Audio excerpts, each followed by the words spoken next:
ऐसा लग रहा था कि शायद चलिए डोनाल्ड ट्रंप आ जाएंगे तो युद्ध रुक जाएगा, मध्यस्थता करेंगे, बातचीत करेंगे, लेकिन ये युद्ध तो रुका ही नहीं। कहाँ जाकर रुकेगा ये युद्ध? क्या रूस और यूक्रेन किसी एक पॉइंट पर आकर सहमति बनाएंगे, युद्ध को रोकेंगे?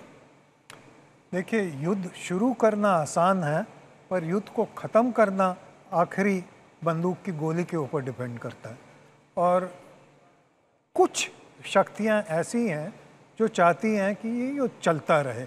चीन के फॉरेन मिनिस्टर ने 2 दिन पहले कहा कि हम नहीं चाहते कि यूक्रेन के युद्ध में रशिया को किसी तरह का धक्का पहुंचे, और अगर कोई धक्का पहुंचने वाला होगा तो हम युद्ध में उनकी पूरी मदद करेंगे, और अगर हम मदद करते तो ये युद्ध का कब का रुक गया होता।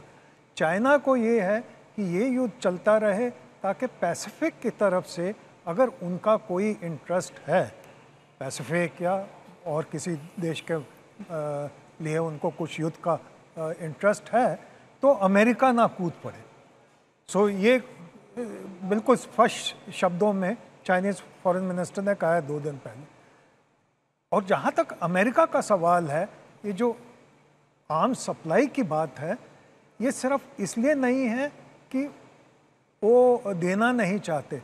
अमेरिका को रियलाइजेशन ये हुई है काफ़ी देर से, काफ़ी महीनों से, कि उनकी जो आर्म्स जो कैपेसिटी थी, जो उनके स्टोरेज थी, वो इतनी कम हो गई है कि अगर कल को कोई युद्ध शुरू हो जाए तो अमेरिका नहीं उस युद्ध में कूद सकता। और उसको डर ये है कि हो सकता है दुनिया के किसी और भाग में जहाँ उनके इंटरेस्ट बहुत ज़्यादा हैं, वहाँ युद्ध ना शुरू हो जाए। एक और चीज़, जहाँ तक यूरोप का बार बार जिक्र आ रहा है कि यूरोप ये कर देगा, वो कर देगा, यूरोप में डिफेंस प्रोडक्शन कैपेबिलिटी बिल्कुल ज़ीरो की तरफ जाती हुई थी। एक उदाहरण देता हूँ कि इतना बड़ा जो नेटो के मेंबर्स हैं यूरोप में, 19 डिफरेंट टाइप के टैंक्स बनाते थे, जबकि उनको ज़रूरत है 1 या 2 टाइप के टैंक्स।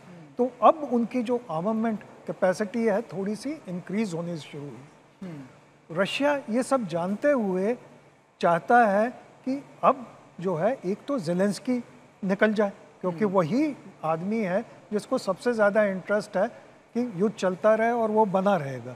जैसे ही युद्ध ख़त्म हुआ वो चले, उसको निकाल देंगे।